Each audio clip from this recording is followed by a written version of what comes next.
Magandang gabi po ulit sa ating lahat. Amen? Amen. Praise God. Hallelujah. Talagang masaya sa presensya ng ating Panginoon. Amen. Amen. So tonight, by the way, maraming salamat po sa napakagandang introduction for the Lord. Praise God. Alam niyo po, tuwing salita ng Panginoon, tuwing makikita po natin na tuwing may schedule tayo ng salita ng Diyos, alam to at mararamdaman ng mga servant. Nandyan palagi yung pagsubo, nandyan palagi yung kaaway para i-distract ka sa pag-prepare ng mensahe ng Lord. And sometimes, amen, kung tayo po ay hindi magiging aware sa ginagawa ng kaaway, maaari po tayong ma-deceive. And if hindi po tayo magiging palameditate at di po tayo makakapag-pray palagi at hindi po natin hihingin sa ating Panginoon yung salita ng Diyos, mahihirapan po tayo na i-share ang salita niya. So tonight, ito yung dinig ng Panginoon na ipahayag sa bawat isa sa atin. Hindi po ito nanggaling sa akin, hindi ito isang kwento na nagmula kung saan, kundi hango po ito sa totoong nangyari sa Bible. Amen po. Kaya nga, sabi kanina ng ating commentator, ang salita ng Diyos ay buhay. Amen? Buhay na kayang tumusok sa kaibuturan ng puso, kayang magbago ng buhay ng tao. Sa isang salita pa lang ng Panginoon, amen, maaari pong baguhin ang lahat sa atin. Wala po kayong mababasa sa kung saan man na katulad ng ng kapangyarihan kung ano ang meron sa Bible. Kaya po ang Bible, ang salita ng Diyos, yan po mismo siya. Kaya nung sinabi, and the Word was with God, and the Word was God. So, yung buong yan po, yan mismo ang ating pong Panginoon, nakalahat dyan. Kaya, kung meron mang hindi uukol kung meron mang salita na hindi pinupurihan ng Diyos sa Bible, kung wala dyan yung pag-ibig ng Lord, ibig sabihin, hindi po yan connected sa Bible. So tonight, let us open our hearts and mind. Amen. Tayo pong lahat ay manalangin. We pray na itong salita ng Panginoon ay hindi lang basta pumasok sa puso at isipan na pagkatapos ay mawawala, kundi ito po ay pag-pray natin na tulad ng sinabi ni David na iukit sa puso upang hindi natin makalimutan. Lord, maraming salamat, Panginoon. Ito yung chance na makapagbahagi ulit ng iyong salita, Panginoon. Lord, I'm not worthy, Panginoon, to share your word. Hindi rin, Panginoon, kami, Lord, katulad ng pag-iisip mo, Panginoon, na kayang unawain ang lahat. Bahagya lang aming nalalaman, Panginoon. Kaya Lord, tulungan mo ang bawat isa sa amin, Panginoon. Maunawaan ang iyong salita. Let your Holy Spirit, Panginoon, siya, Lord God, ang humipo sa puso ng bawat isa. Gamitin mo lang ako, Panginoon, bilang tagapagsalita mo, Panginoon. Hayaan mo, Panginoon, ikaw lang ang mapurihan. At yung wisdom and knowledge, Panginoon, ikaw lang ang magbigay sa amin, Panginoon. Lord, Humihingi kami, Panginoon, ng kapatawaran mo sa lahat ng aming nagawang kasalanan sa iyo. Hallelujah. Iniiwan namin yung bigat, anumang bagay na makakabalakid na maunawa ng iyong salita. Lord, hayaan mo, Panginoon, na sa gabi nito, Panginoon, tanging ang focus ng namin, Panginoon, ay sa iyong salita, Panginoon. Tulungan mo kami, Panginoon, na makaunawa. Salamat, Lord. Salamat, Lord. We thank you, Lord. In Jesus' name we pray. Amen. Let us all clap our hands to God. Hallelujah. Salamat, Lord. Salamat, Lord. Let us open our Bible. Hindi pa ready. Amen. I-open lang po natin sa ating mga Bible o sa ating mga cellphone, holy cellphone. Dapat ang naka-play ang tawag dito, yung laging nandiyan dyan sa cellphone nyo, yung pag-aaral, po, sa Bible para nagagamit natin ng tama yung mga gadgets na ito. Now, tonight, ito po ay tungkol sa kwento ni Ananias at saka ng kanyang pong asawa. Okay na po, tibigil. Screen na. Ayan. Sige, sabay-sabay po natin basahin. Medyo mahaba po ito pero dito pa lang sa pagbabasa, unawain po natin, makikita at malalaman na natin yung salita ng Diyos ay buhay. Sige po. Now a man named Ananias, together with his wife Sapphira, also sold a piece of property. With his wife's full knowledge, he kept back part of the money for himself, but brought the rest and put it at the apostles' feet. Then Peter said, Ananias, how is it that Satan has so filled your heart that you have lied to the Holy Spirit and have kept for yourself some of the money you received for the land? Next, didn't it belong to you before it was sold? And after it was sold, wasn't the money at your disposal? What made you think of doing such a thing? You have not lied just to human beings, but to God. When Ananias heard this, he fell down and died. And great fear seized all who heard what had happened. Then some young men came forward, wrapped up his body, and carried him out and buried him. About 3 hours later, his wife came in, not knowing what had happened. Peter asked her, "Tell me, is this the price you and Ananias got for the land?" Yes, she said, that is the price. Yeah. Peter said to her, "How could you conspire to test the Spirit of the Lord? Listen, the feet of the men who buried your husband are at the door, and they will carry you out also." And the moment she fell down at his feet and died, then the young men came in and finding her dead, carried her out and buried her beside her husband. Amen. Bless your word, Jesus Christ. Hallelujah. Salamat sa iyong salita, Panginoon. Naming pag-aaralan na yun. Amen. So, naunawaan po ba natin yung ating binasa? Sarado po doon. Wala na. So, yan po. Sila pong dalawa, mag-asawa po ito si Ananias at saka po si Sapphira. So, kung titingnan natin yung context, okay na po ba? Medyo Wala siyang siguro.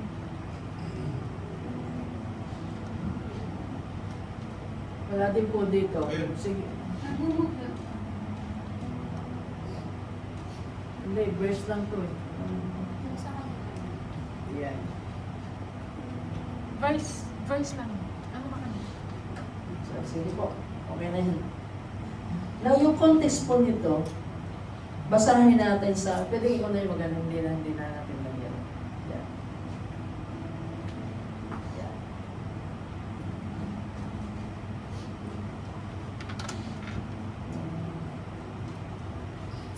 Ito po yung time na ang lahat ng mananampalataya, kanilang shinare kung ano po yung meron sa kanila on this time para po makatulong sa mga nangangailangan. Ito po ay mga believers na.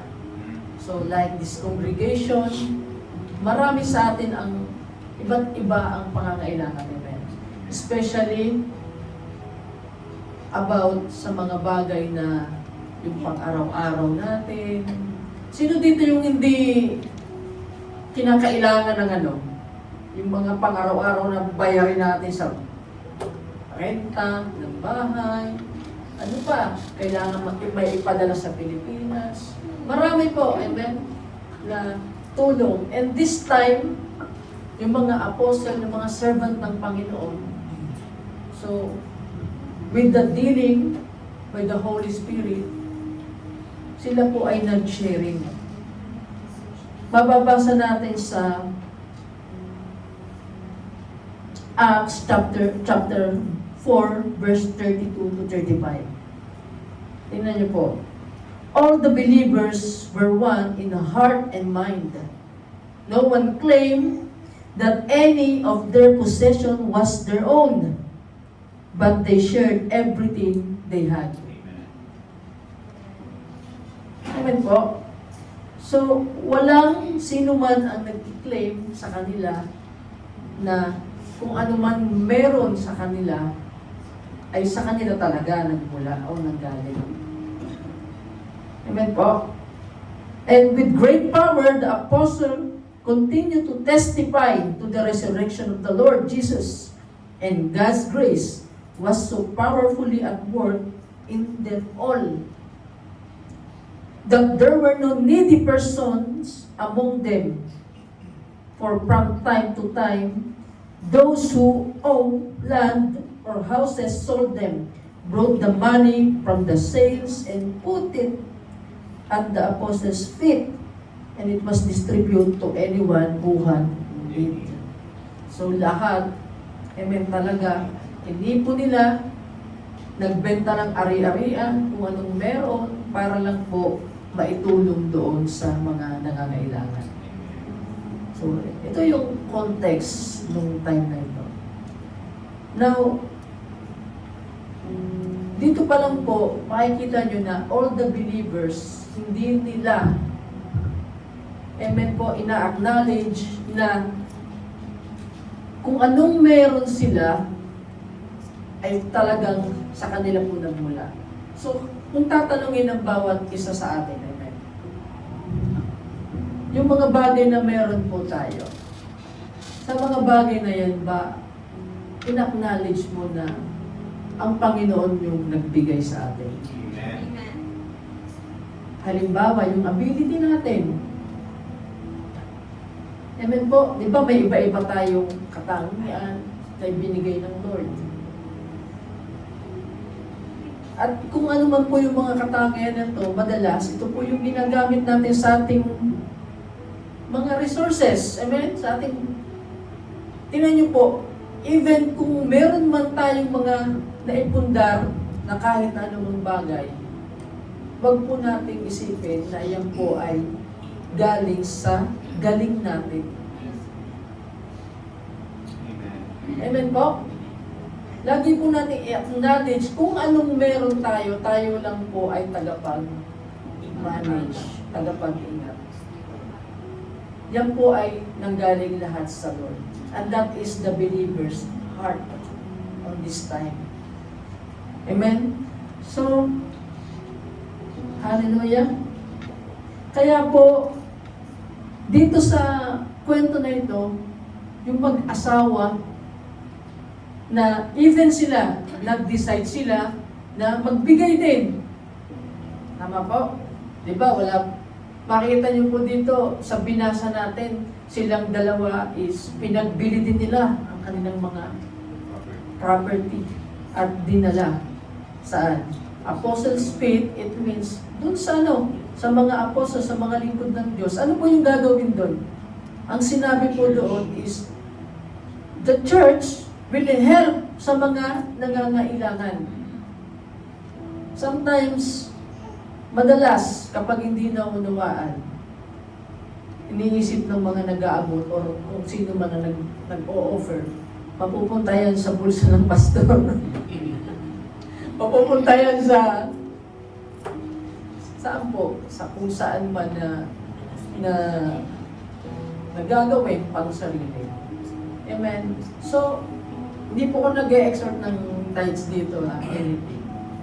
Anything na dinadala at binibigay mo, amen po, sa sambahan, do not think na ginagawa mo to, dadalhin mo to para sa mga tao or kung sino man nandito. Always, sa iyong puso, it is between you and God.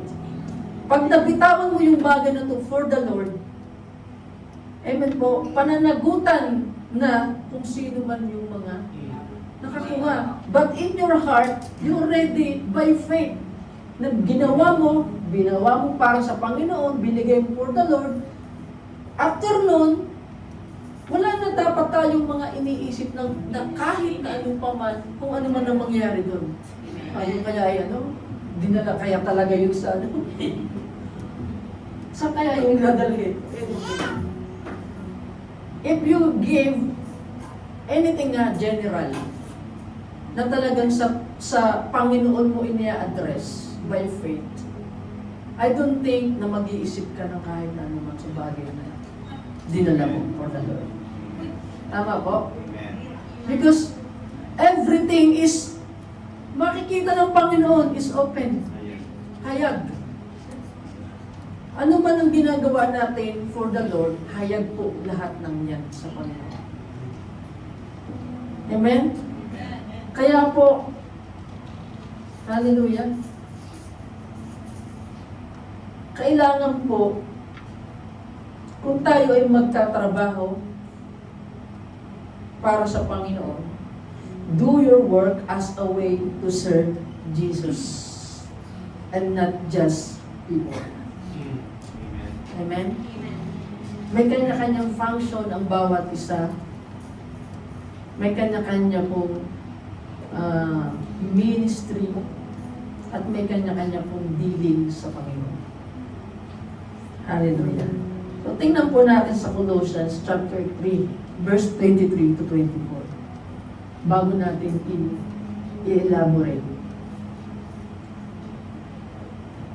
In Colossians chapter 3, verse 23 to 24, whatever you do, work at it with all your heart as working for the Lord. Amen? For the Lord po ito, it's not about you are working for sino man yung nandito. Not for human masters. Sabi dito, since you know that you will receive an inheritance from the Lord as a reward, it is the Lord Christ you are serving. Amen. Amen? Kung ano mang ability na ibinigay sa atin ng Lord, kung marami man tayo po talking about material blessing, then if you will share for the Lord, to glorify our Lord. Amen po? And not to please the people. If tayo naman po ay napagkalooban ng Lord ng talents, then anong sinabi? Do it for the glory of God. Not to para magmalaki tayo or gawin natin yung mga bagay na to para tayo ay purihan ng tao. Amen po? Kaya ang sinasabi dito is, hallelujah, ang magre-reward po ay hindi po yung tao, but the reward will come from the Lord. Amen. that we are serving. So, kahit po taga-timpla tayo ng kape sa sambahan, taga-ayos ng upuan, always think with your heart na ginagawa mo to for the Lord. Amen po. Kaya po, alam niyo yung nag-alay yung magkapatid, si Abel at saka si Cain. Bakit hindi niya tinanggap yung alay ni Cain? Ano ba yung lesson bakit di tinanggap ng Lord? Hindi niya... Kasi parehas naman silang nagbigay, pero hindi niya tinanggap. Bakit po? Dahil they offer without faith. Hindi about spiritual yung offer niya. Meron siyang pagmamalaki sa Panginoon. Pinili pa niya kung ano yung ibibigay niya. Amen po. Dinala niya for the Lord, pero alam ng Panginoon yung nasa puso ng isang tao. If they are totally, they give for the Lord or not. Amen po. Hindi niya yung in-acknowledge. Now, ganun din po, hallelujah, sa bawat isa sa atin, once we are doing something, especially kung meron na tayong mga ministry, always observe your heart. Lagi mong pag-isipang maigi na ginagawa ko ba to for the Lord talaga? Nagsasayaw ba ako talaga? Yung nag-worship ba talaga ako sa Panginoon? Ginagawa ko ba to just to worship the Lord? Nag-worship leader ba ako just to lead the worship for the Lord? Amen? Tumutugtog ba ako para masayahan ang Panginoon? And that is the true and proper worship to do for the glory of God. Amen po. Hallelujah. Amen? Amen. Palakpakan natin na Amen. Praise God. Serving Jesus' act of kindness to others are viewed as done directly to Christ.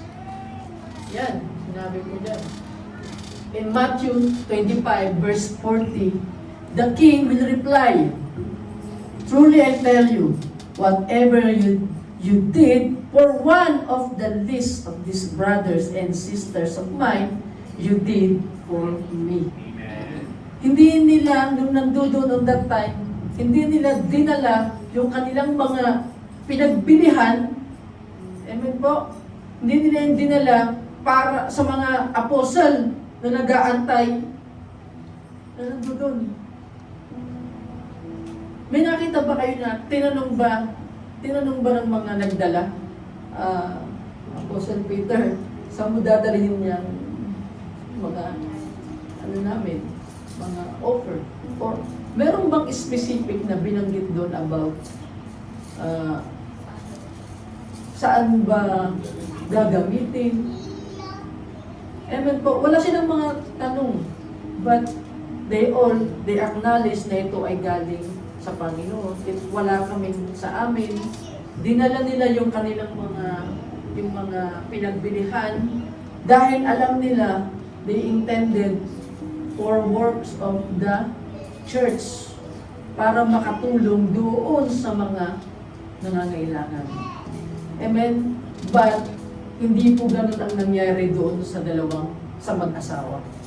So, nakita ng Panginoon yung bagay na ito. Nakita ng Lord, especially yung servant ng Panginoon, which is sino po? Si Peter. Hindi po natin maloloko at madadaya ang ating pong Panginoon. Lipat niyo po. Yan. Kaya nga yung binanggit dito, ano man ang ginagawa natin, kahit sino man po sa kapatiran natin, yan man ay mayaman, mahirap, o kung ano man ang estado, kung tayo po ay handang tumulong sa kanila at natulungan po natin, hindi po tayo tumulong sa na ginawa po natin ito hindi lang po para sa Kanya, but nakikita rin po ng Panginoon. Amen. Sabi nga niya, di ba, ginawa mo rin ito sa akin. Kaya po, kung babasahin mo yung kabuuan ng parable na yon na binigay ng Lord, opposite naman, kung gagawa ka ng hindi maganda sa iyong kapwa, ginawa mo rin sa Panginoon. Tama po? Amen.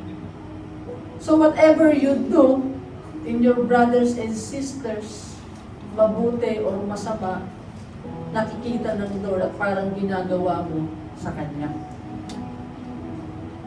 Amen? Amen. So yun po yung itinuturo ng Panginoon. Hallelujah. Praise God.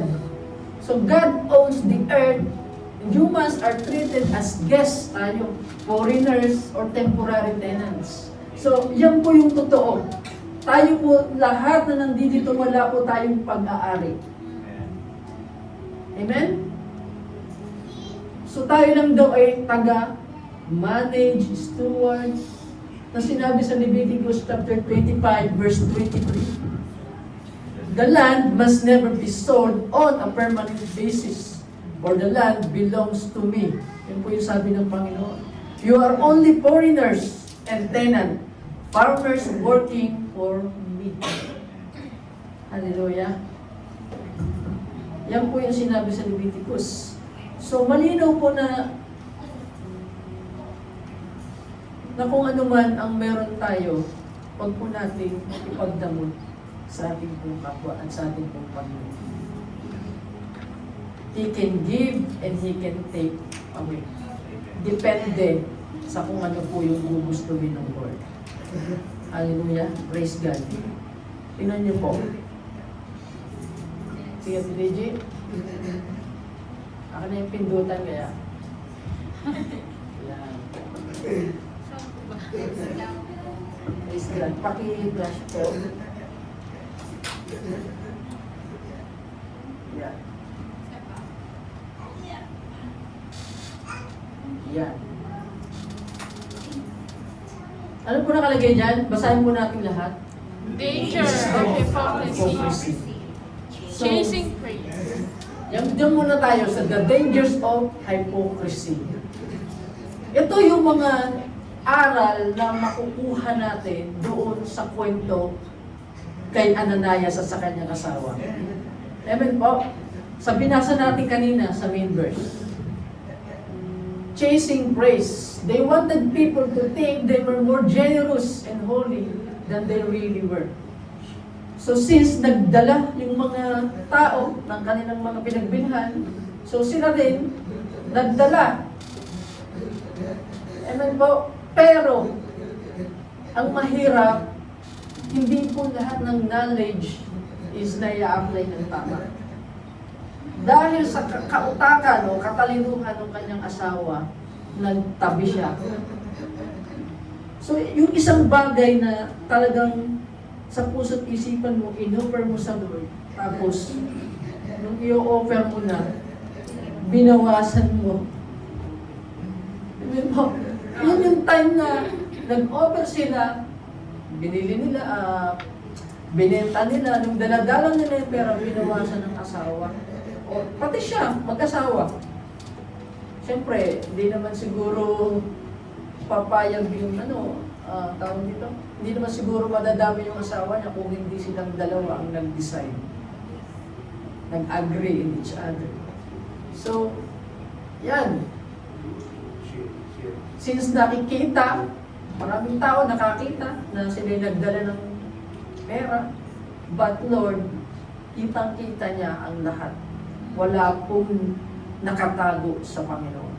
So anything you do it for the Lord, hindi po yan natatago. Clear yan sa ating Panginoon. Kaya po, that is the danger of hypocrisy.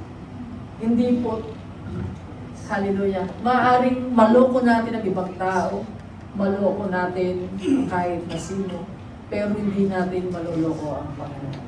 Kaya po, huwag na huwag tayong magkakaroon ng puso na hipokrito.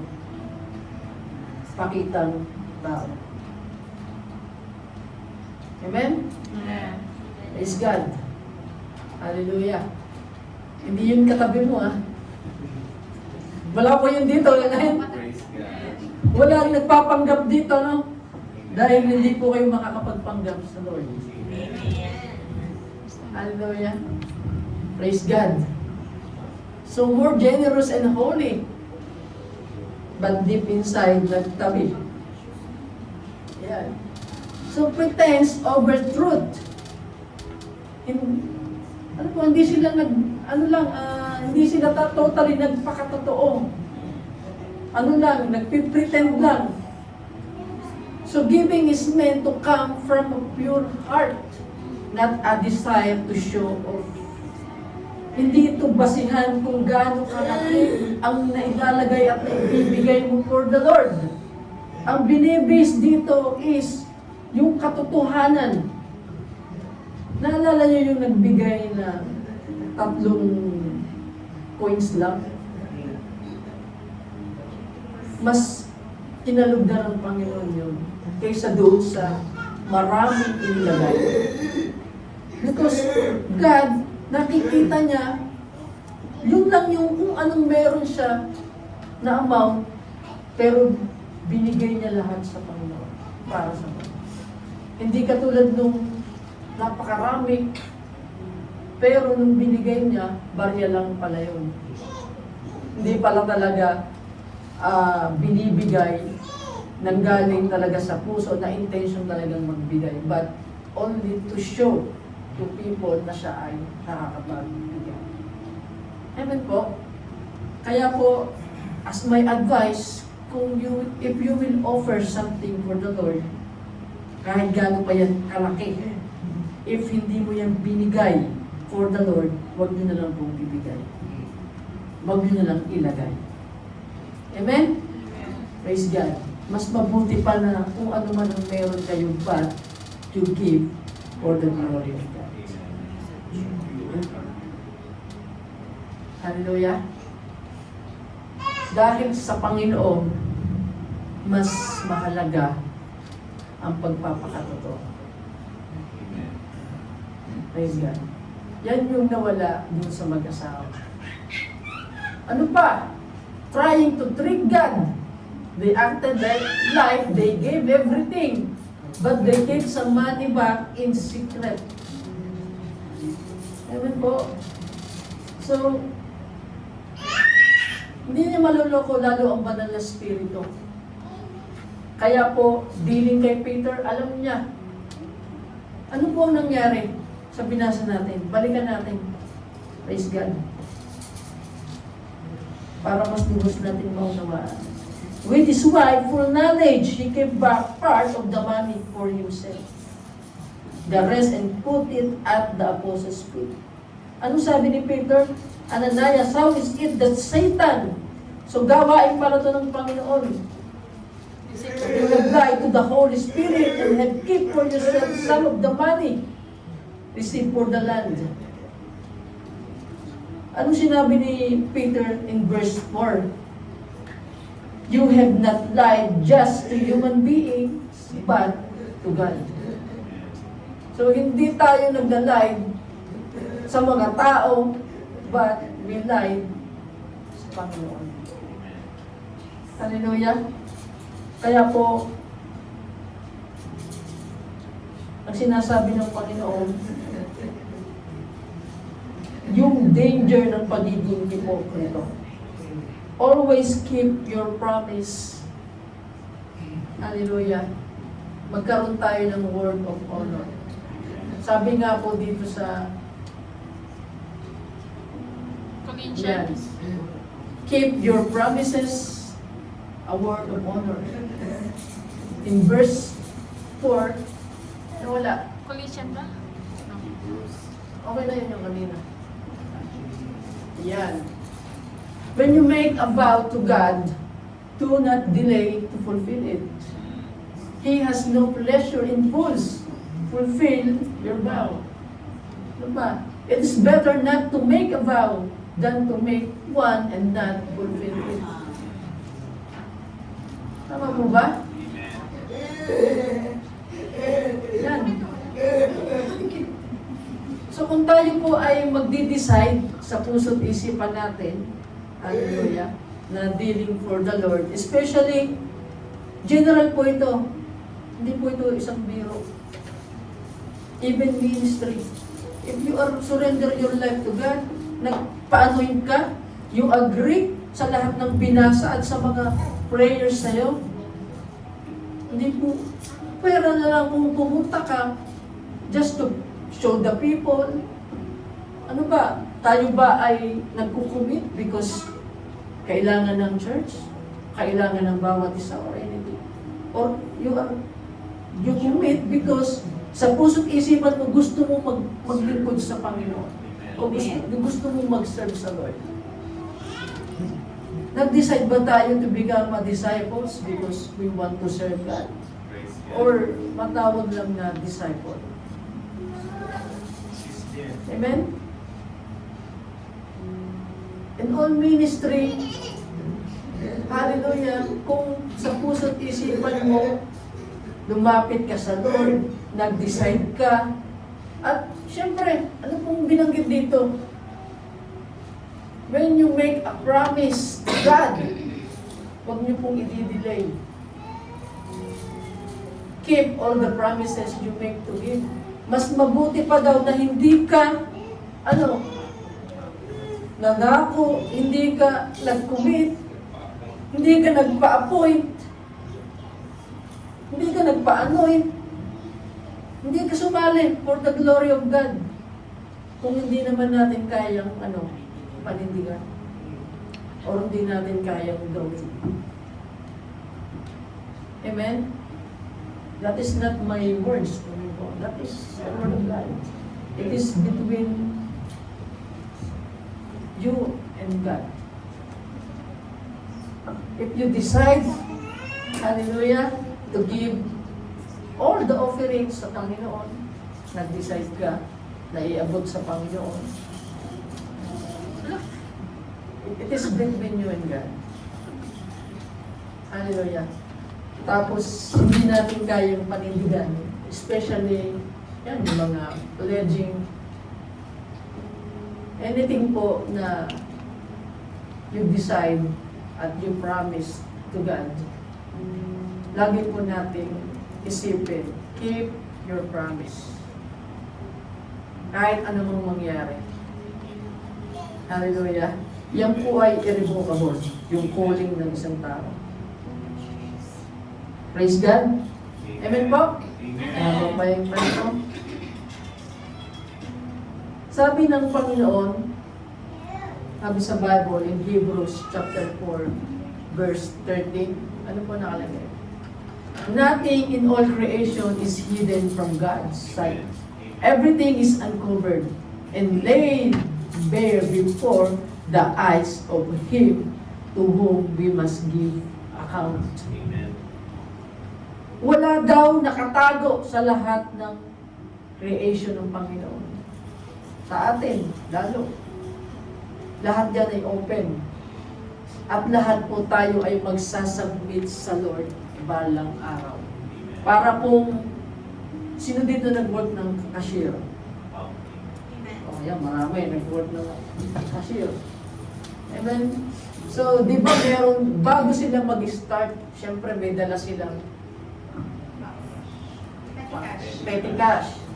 So, may pangsukuli at merong pa, tawag dito? Yan yung pangsukli. Siyempre, alam nung nagbigay kung magkano yun. Tama po, pinagkatiwala yun sa kanya.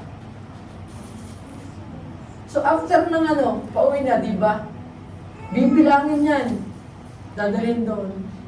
Bibilangin at i-check. Tama po? At pag chinek, makikita dyan kung merong short o merong po, the same as tayo po, pinagkatiwala ng Lord in anything na meron po tayo. That is, pahiram lang. Para tayong, parang ganyan lang, cashier na nagtrabaho. At darating ang time na isasubmit ulit natin yun. Tama po? Amen. Kung may nawala doon, Tulad nung pagsasubmit ng isang kahera o may naman o may lalaban. Ganun din po, kita din ng Panginoon, alam din ng Lord kung tayo ba talaga ay nag-serve or hindi. Kung ginawa ba natin yung tama nung tayo ay nandito sa mundo or hindi. So tonight, ano ba yung tinuturo ng Panginoon? On that story. On that story, ano po nangyari? On the spot, namatay. Dahil nag-lie sa banal na spirito. Amen po. Pagkatapos, tinanong pa ni Peter yung asawa. Ganun na naman, nag-lie na naman. Ano nangyari? Namatay din, isinama. Parehas silang ilibig. Kung magiging ganyan yung basihan ngayon, naku po, patay na. Kaya po alam nyo kung ano po yung kinabubuhay natin ngayon, biyaya na lang ng Lord. Kailangan nyo po ipagpasalamat yung buhay na meron tayo. Dahil araw-araw tayo nagkakasala, nagkakamali, pero ang Lord, patuloy niya tayong binibigyan ng pag-asa. Chance. Kaya po ang buhay is a chance to serve Him. Amen. Huwag niyo pong kakalimutan your vow, your promise. Amen po. At huwag niyo pong kakalimutan na magpakatotoo palagi sa harapan ng Diyos.